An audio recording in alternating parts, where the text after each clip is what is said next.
السلام علیکم ورحمۃ اللہ وبرکاتہ۔ ایک بہت ہی دلچسپ اور دل ہلا دینے والی کہانی۔ میں تمہیں طلاق دینا چاہتا ہوں۔ میز پر کھانا لگاتے ہوئے اس کا پورا دھیان پلیٹیں سجانے میں تھا۔ میری آنکھیں اس کے چہرے پہ جمی تھیں۔ میں نے آہستگی سے اس کا ہاتھ تھاما تو وہ چونک سی گئی۔ میں تم سے ایک ضروری بات کرنا چاہتا ہوں، کافی ہمت جتانے کے بعد بالآخر میرے منہ سے نکلا۔ وہ چپ چاپ کرسی پر بیٹھ گئی، اس کی آنکھیں میز کو گھورنے لگیں۔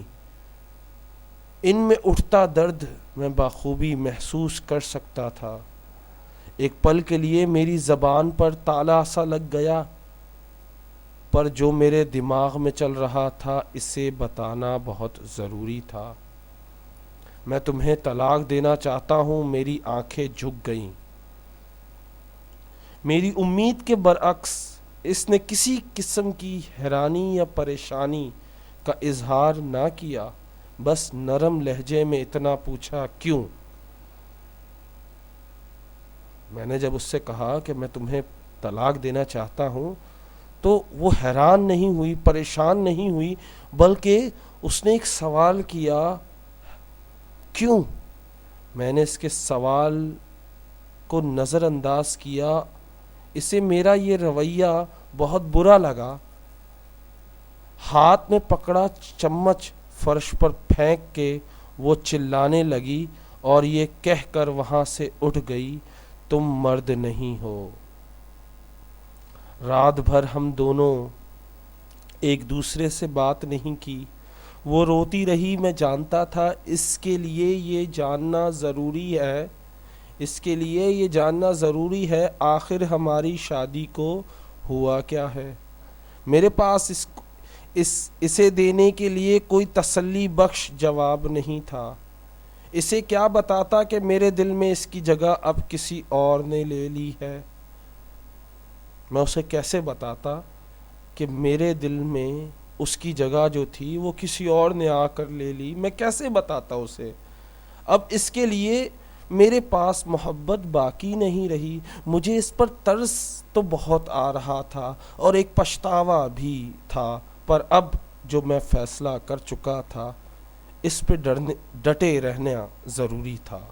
اب جو میں نے فیصلہ کر لیا تھا کہ میں کسی اور سے محبت کرتا ہوں، میں اسے طلاق دے دوں گا، اب مجھے اس فیصلے پہ ڈٹے رہنا تھا۔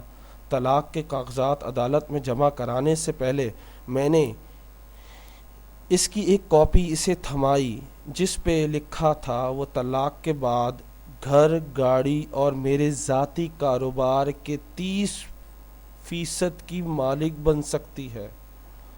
جب میں نے اس کو طلاق کی کاپی ایک تھمائی جس میں یہ لکھا تھا شرائط کے طور پہ کہ میری طرف سے 30% یعنی 30% چیزوں کی، کاروبار کی، گاڑی کی، گھر کی، تمام چیزوں کی مالک بن سکتی ہے، اس نے ایک نظر کاغذات پر دوڑائی، اگلے ہی لمحے اس کے ٹکڑے کر کے زمین پر پھینک دیے۔ یعنی جو میں نے کاغذات، جائیداد کے کاغذات اس کے لیے نکالے تھے، سائن کیے تھے تاکہ وہ اپنی بقایا زندگی آسانی سے گزار لے، اس نے وہ تمام کاغذات پھاڑ دیے۔ اس نے ایک نظر کاغذات پہ دوڑائی اور اگلے ہی لمحے اسے ٹکڑے کر کے زمین پر پھینک دیے۔ جس عورت کے ساتھ میں نے اپنی زندگی کے 10 سال بتائے تھے وہ ایک پل میں اجنبی ہو گئی۔ میں نے ایسا رویہ اس کا پہلے کبھی نہیں دیکھا، اچانک اجنبی ہو گئی۔ مجھے افسوس تھا، اس نے اپنے انمول جذبات اور قیمتی لمحے مجھ پر ضائع کیے، پر میں بھی کیا کرتا؟ میرے دل میں کوئی اور اس حد تک گھر کر چکا تھا کہ اسے کھونے کا تصور ہی میرے لیے ناممکن تھا۔ مجھے افسوس تھا کہ میں نے 10 سال اس کے ساتھ گزارے، اب اس نے اپنا قیمتی لمحے مجھ جیسے بے وفا پہ ضائع کیے، مگر میں کیا کرتا؟ میرے دل میں کوئی اور اس حد تک بس گئی تھی کہ اس کے کھونے کے تصور میرے لیے ناممکن تھا. اس کے لیے میں اپنی بیگم کو طلاق بھی دے سکتا تھا. اتنی مجھے شدت سے محبت ہو گئی تھی. بالآخر وہ ٹوٹ کے بکھری اور میرے سامنے ریزہ ریزہ ہو گئی. اس کی آنکھوں میں آنسو کا سمندر آیا. شاید یہی وہ چیزیں تھی جو اس طلاق کے بعد میں دیکھنا چاہتا تھا. اگلے روز پورا دن اپنی نئی محبت کے ساتھ بتا کے میں تھکا ہارا گھر پہنچا. میز پہ کاغذ پھیلائے کچھ لکھنے میں مصروف تھی. میں نے اس پہ کوئی دھیان نہ دیا اور جاتے ہی بستر پہ سو گیا. دیر رات جب میری آنکھ کھلی تب بھی کچھ لکھ رہی تھی وہ. اب بھی میں نے اس سے کوئی سوال نہیں کیا کہ وہ کیا لکھ رہی ہے. شام سے بیٹھ کے لکھے جا رہی کیا لکھ رہی ہے. میں نے جب گھر پہ آیا جب بھی نہیں پوچھا. جب سویا رات میں آنکھ کھلی اس وقت بھی نہیں پوچھا کہ وہ کیا لکھ رہی ہے. صبح جب میں اٹھا تو اس نے طلاق کی کچھ شرائط میرے سامنے رکھ دی. اسے میری دولت اور جائیداد میں کچھ نہیں چاہیے تھا. وہ بس 1 مہینہ مزید میرے ساتھ رہنا چاہتی تھی. اس 1 مہینے میں ہمیں اچھے میاں بیوی کی طرح رہنا تھا. اس شرط کی بہت بڑی وجہ ہمارا بیٹا تھا جس کے کچھ دنوں میں امتحان ہونے والے تھے. والدین کی طلاق کا اس کی تعلیم پہ برا اثر نہ پڑے اس لیے اس کی یہ شرط ماننے کو بالکل تیار تھا. اس کی دوسری اور بیوقوفانہ اور احکامانہ شرط یہ تھی کہ میں ہر صبح اسے اپنی باہوں میں اٹھا کے گھر کے دروازے تک چھوڑنے جاؤں. پہلی شرط کیا رکھی مجھ سے میری بیوی نے؟ پہلی شرط یہ رکھی کہ 1 مہینے تک ہم اچھے میاں بیوی کی طرح رہیں گے. اس طرح رہیں گے جیسے ایک اچھے میاں بیوی کسی کو پتہ بھی نہیں لگنے دیں گے. اس کا ریزن مجھے ایسا لگا کہ میرے بیٹے کے امتحان ہونے والے ہیں اس وجہ سے یہ شرط میں نے مان لی. دوسری تو بے حد بیوقوفانہ شرط تھی کہ روزانہ ہر صبح جب بھی میری بیگم آفس جاتی ہے میں اسے اٹھا کر گیٹ تک اپنی باہوں میں لے کر جاؤں, گھر کے دروازے تک چھوڑنے جاؤں جیسا شادی کے ابتدائی دنوں میں کرتا تھا. وہ جب کام پر باہر جانے لگتی تو میں خود اسے اپنی باہوں میں اٹھا کر دروازے تک چھوڑنے آتا تھا. حالانکہ اس کی یہ بات ماننے کو تیار نہیں تھا, لیکن ان آخری دنوں میں اس کا دل توڑنا مناسب نہیں لگ رہا تھا, اس لیے میں نے یہ شرط بھی مان لی. اس کی ان شرائط کے بارے میں جب میں نے اپنی نئی محبت سے ذکر کیا, اپنی محبوبہ سے, اپنی ہونے والی بیوی جس سے میں شادی کرنے والا, جس سے میں محبت کرتا تھا, اس سے میں نے ان شرائط کا ذکر کیا تو وہ ہنس کر بولی, وہ چاہے جو بھی کر لے ایک نہ ایک دن طلاق تو اسے ہونی ہی ہے. میری بیوی اور میں نے اپنی طلاق کے معاملے سے متعلق کسی اور سے ذکر نہ کیا تھا. ہماری شرط میں یہ شامل تھا کہ ہم اس کا ذکر 1 مہینے تک کسی سے نہیں کریں گے. شرط کے مطابق پہلے دن جب میں اسے اٹھا کر دروازے تک چھوڑنے جانا تھا تو وہ لمحات ہم دونوں کے لیے بے حد عجیب تھے. ہچکچاتے ہوئے میں نے اسے اٹھایا اور اس نے بھی اپنی آنکھیں بند کر لیں. اتنے میں تالیوں کی ایک گونج ہم دونوں کے کانوں میں پڑی. پاپا نے ممی کو اٹھایا ہوا ہے, ہا ہا ہا. ہمارا بیٹا خوشی سے جھوم رہا تھا. اس کے الفاظوں سے میرے دل میں ایک درد سا اٹھا. میری بیوی کی کیفیت بھی لگ بھگ میری جیسی تھی. پلیز اسے طلاق کے بارے میں کچھ نہ بتانا, وہ آہستگی سے بولی. میں جواباً سر ہلایا. میں نے بھی ہاں میں سر ہلایا. اسے دروازے تک چھوڑنے کے بعد اپنے آفس کی طرف نکل پڑا اور وہ بس کی طرف چل دی. اگلی صبح اسے اٹھانا میرے لیے قدرے آسان تھا. اور اس کی ہچکچاہٹ میں بھی کمی تھی۔ اس نے اپنا سر میری چھاتی سے لگایا۔ ایک عرصے بعد اس کے جسم کی خوشبو میرے حواس سے ٹکرائی۔ میں غور سے اسے دیکھنے لگا۔ چہرے کی گہری جھریاں، سر کے بالوں سے اتری ہوئی چاندنی اس بات کی گواہ تھی کہ اس نے شادی میں بہت کچھ کھویا ہے۔ 4 دن مزید گزر گئے۔ جب میں نے اسے باہوں میں بھر کے سینے سے لگایا تو ہمارے بیچ کی وہ قربت، وہ محبت جو کہیں کھو گئی تھی، واپس لوٹنے لگی۔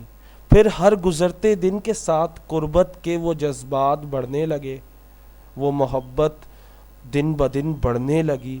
لمحے دنوں کو پر لگا کر اڑ گئے، مہینہ پورا ہو گیا، پتہ بھی نہیں چلا، وقت گزر گیا، اور ہر روز میں اپنی بیگم کو اپنی باہوں میں اٹھا کے دروازے تک جاتا۔ ہماری محبت دن بدن بڑھتی رہی، مجھے یاد آتی رہی۔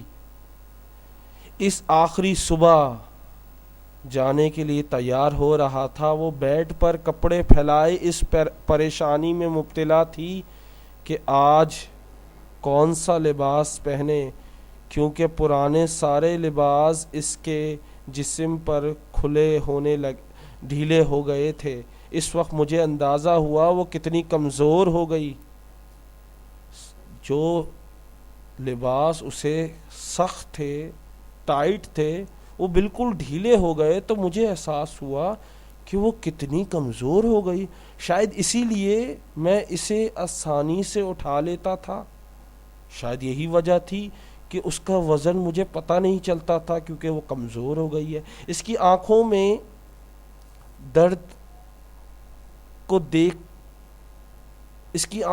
درد تھا جسے میں دیکھنا نہ چاہتا تھا، یعنی اس کی آنکھوں کے درد کو میں دیکھنا نہیں چاہتا تھا۔ میں اس کے پاس سے چلا آیا، اس کے کندھے پہ ہاتھ رکھا۔ پاپا، ممی کو باہر گھمانے لے جائیں۔ ہمارے بیٹے کی آواز میرے کانوں میں پڑی۔ اس کے خیال میں اس پل یہ ضروری تھا میں کسی طرح اس کی ماں کا دل بہلاؤں۔ میری بیوی بیٹے کی طرف مڑی، اسے سینے سے لگایا۔ یہ لمحہ مجھے کمزور نہ کر دے، یہ سوچ کر میں نے اپنا رخ موڑ لیا۔ میں کہیں کمزور نہ پڑ جاؤں، کہیں جذباتی نہ ہو جاؤں، یہ سوچ کر میں وہاں سے چل دیا۔ آخری بار میں نے اپنی باہوں میں اٹھایا، اس نے بھی اپنے بازو میری گردن کے گرد حائل کر دیے۔ میں نے اسے مضبوطی سے تھام لیا۔ میری آنکھوں کے سامنے شادی کا وہ دن گردش کرنے لگا جب پہلی بار میں نے اسے اٹھا کے اپنے گھر میں لایا تھا اور وعدہ کیا تھا مرتے دم تک ایسے ہی ہر روز اسے اپنے سینے سے لگا کے رکھوں گا۔ میرے قدم فرش سے شاید جم سے گئے تھے، میں وہیں رک گیا تھا، اسی لیے میں بمشکل دروازے تک پہنچا۔ بہت مشکل تھا آخری دن اسے دروازے تک لے جانا۔ اسے نیچے اتارتے ہوئے میں نے اس کے کان میں سرگوشی کی۔ جب میں نے اسے نیچے اتارا تو میں نے اس کے کان میں ہلکے سے کہا، شاید ہمارے درمیان قربت کی کمی تھی، شاید ہمارے درمیان پیار کی کمی تھی۔ وہ میری آنکھوں میں دیکھنے لگی۔ میں اسے وہیں چھوڑ کر اپنی گاڑی کی طرف بڑھا۔ تیز رفتار میں گاڑی چلا کے بار بار ایک خوف میرے دل میں گھر کر رہا تھا، ایک خوف مجھے گھیر رہا تھا، ایک ڈر مجھے ڈرا رہا تھا۔ میں کمزور نہ پڑ جاؤں، میں اپنا فیصلہ بدل نہ دوں۔ میں اس گھر کے دروازے پر بریک لگائی جہاں میری نئی منزل میرا انتظار کر رہی تھی، میری محبوبہ میرا انتظار کر رہی تھی۔ دروازہ کھولا، وہ مسکراتے ہوئے میرے سامنے آئی۔ مجھے معاف کر دو، میں اپنی بیوی کو طلاق نہیں دے سکتا۔ پتہ نہیں یہ کیسے الفاظ میرے منہ سے نکلے، مجھے نہیں پتہ۔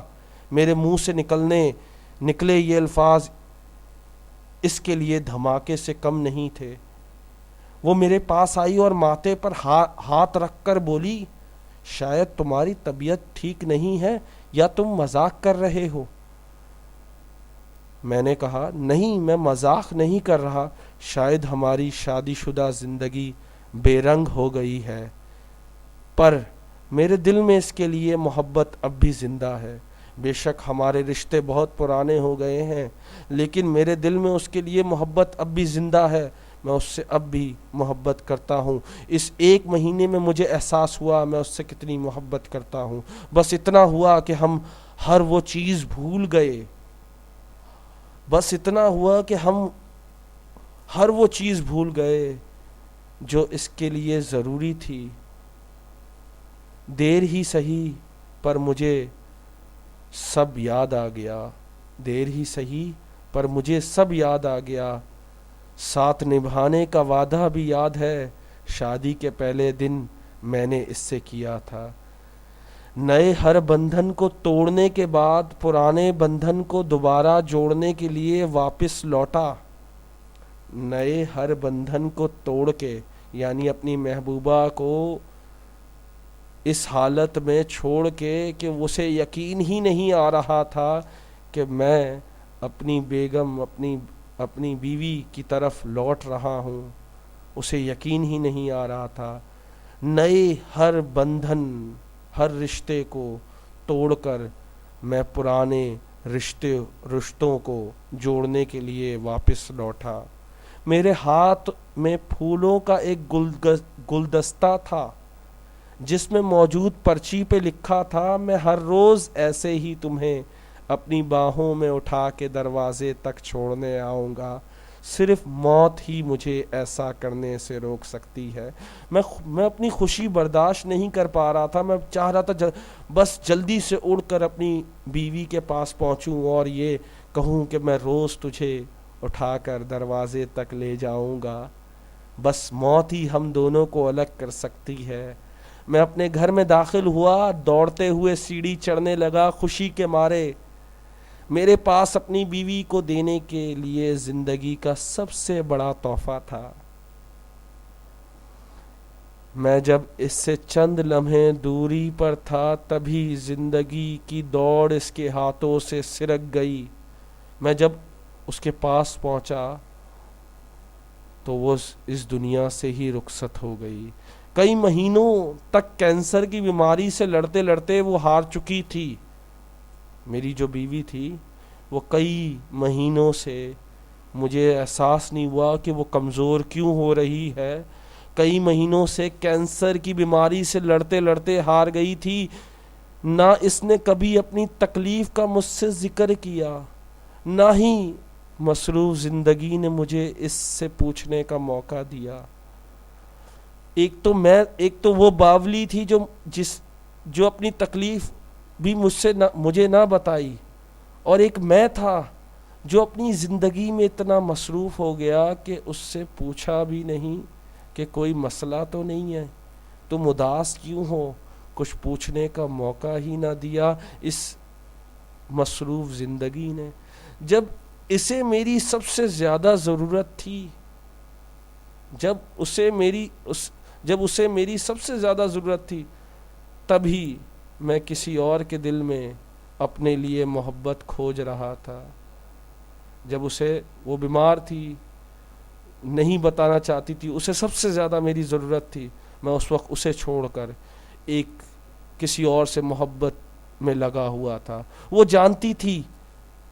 جانتی تھی کہ اس کے پاس زیادہ وقت نہیں ہے، کہیں ایسا نہ ہو کہ اس کی موت سے قبل طلاق اثر ہمارے بیٹے کے دل پر میرے لیے نفرت کا بیج بو دے۔ وہ نہیں چاہتی تھی کہ طلاق کا لفظ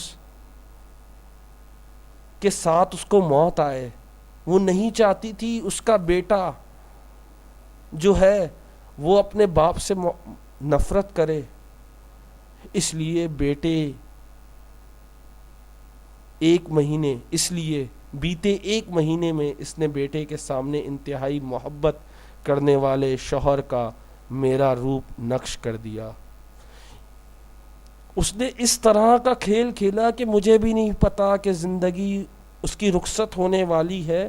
اس نے مجھے میرے بیٹے کے سامنے ایک بہت ہی اچھا شوہر ثابت کر دیا. روز اپنی اس کی ماں کو اٹھا کے دروازے تک لے کے جاتا ہے. ایسا محبت کرنے والا شوہر مجھے ثابت کر دیا جو حقیقی تو نہیں تھا، جو حقیقی تو نہیں تھا، جو حقیقت ہی نہیں تھا، پر دائمی ضرور بن گیا. لیکن جو حقیقت نہیں تھا لیکن حقیقت بن گیا. یعنی جو دکھتا ہے لوگ اسی کو دیکھتے ہیں. تو اس نے بھی ایسا ہی دکھایا. میرا جو بیٹا ہے وہ مجھ سے محبت حد سے زیادہ کرنے لگا. یہ کہانی ان لوگوں کے لیے ہے جو اپنے بے رنگ رشتوں میں رنگ بھرنے کے بجائے ان سے دور بھاگنے کی کوشش کرتے ہیں. اس کہانی میں اگر دیکھا جائے سیکھنے کو بہت کچھ ملتا ہے. ہم ایسا کیسے ہو سکتا ہے جو نئے رشتے کے لیے پرانے رشتے کو توڑ دے وہ نیا رشتہ کیسے قائم کر سکتا ہے؟ جو کسی کے لیے کسی کو چھوڑ دے وہ تمہیں بھی کسی اور کے لیے چھوڑ سکتا ہے. زندگی اسی کا نام ہے بھروسہ، یقین. اگر آپ بھروسہ اور یقین نہیں کرتے تو سمجھ لیں آپ کسی کام کے نہیں ہیں. وفا کا مطلب ہوتا ہے زندگی ہر اس شخص کے ساتھ وفا کرو جس کے ساتھ دو وقت دو گھڑی گزارے ہوں. اور یہ تو رشتہ ایسا ہے کہ شیطان پیچھے لگا رہتا ہے کہ کسی طرح میاں بیوی میں جھگڑا کرائے، کسی طرح میاں بیوی کو الگ کرائے، کسی طرح کوئی نہ کوئی پھڈا کرائے. یہ سب سے پسندیدہ مشغلہ ہے شیطان کا. کئی بار یہ سمجھنے میں ہم دیر کر دیتے ہیں نئے رشتے قائم کرنا زیادہ صحیح ہے یا پرانے رشتوں میں رنگ بھرے جائیں. ہم ہمیشہ سوچتے ہیں نئے رشتے قائم کریں، لیکن جو پرانے رشتے پھیکے پڑ گئے ان میں رنگ بھرنے کی کوشش ہی نہیں کرتے. اس کا فیصلہ آپ کے ہاتھ میں ہے. اس کا فیصلہ آپ کے ہاتھ میں ہے ضرور ہے، لیکن ایسا نہ ہو آپ وقت پہ فیصلہ نہ کر سکیں، آپ کو دیر ہو جائے. تاخیر اس کی اگر دیر ہو گئی تو یہ خالی ہاتھ آپ رہ جاؤ گے، کچھ بھی آپ کے پاس نہیں بچے گا. کیونکہ شیطان کو آپ نے ایک موقع دیا، وہ اس کا فائدہ اٹھا لیتا ہے. ایک دفعہ طلاق کا داغ لگ جائے پھر کبھی زندگی میں پچھتانے کے لیے کچھ باقی ہی نہیں رہتا. ہم لوگ بلا سوچے سمجھے فیصلے کر دیتے ہیں، اپنے مطلب کو اپنی خوشی کے لیے کسی کا دل توڑ دیتے ہیں. ہم صبح سے لے کر شام تک کام کرتے ہیں لیکن ہم وقت کہاں دیتے ہیں؟ کسی کو بھی نہیں دیتے. ہم صبح سے لے کر رات کو آتے ہیں لیکن کبھی سوچا ہے جو ہمارے بچوں کی پرورش کرتی ہے، جو ہمیں صبح صبح ہمارے کپڑے استری کرتی ہے، ہمارے لیے ہمارے گھر کی صفائی کرتی ہے، وہ ماسی نہیں ہے، وہ ہماری بیوی ہے. بے شک آپ کچھ نہیں کریں مگر مسکرا کے دیکھ تو سکتے ہیں. مسکرانے کے کوئی پیسے نہیں لگتے، مسکرا کے دیکھیں. ایک مسکراہٹ ہی کافی ہوتی ہے رشتے کو مضبوط بنانے کے لیے. آپ بھی مسکرا کے دیکھیں لیکن مسکراہٹ شیطانی نہ ہو، یعنی پیاری مسکراہٹ ہو. امید کرتا ہوں آپ لوگوں نے آج بہت کچھ سیکھا ہوگا اور اس ویڈیو کو اپنے دوستوں کے ساتھ شیئر کریں. ایسے لوگوں کے ساتھ شیئر کریں جو اپنی زندگی برباد کرنے پر تلے ہیں، جو اپنے رشتوں کو توڑنے پر تلے ہیں، جو نئے رشتوں کی خاطر پرانے رشتوں کو توڑ دیتے ہیں، جو اب نئے رشتوں کو نبھانے کے چکر میں پرانے رشتے چھوڑ دیتے ہیں. ایسے لوگوں کے لیے یہ ویڈیو ہے. ایسے لوگوں کے ساتھ یہ ویڈیو شیئر کریں اور ان کے ساتھ بھلائی کریں. امید کرتا ہوں یہ ویڈیو آپ زیادہ سے زیادہ شیئر کریں گے. السلام علیکم.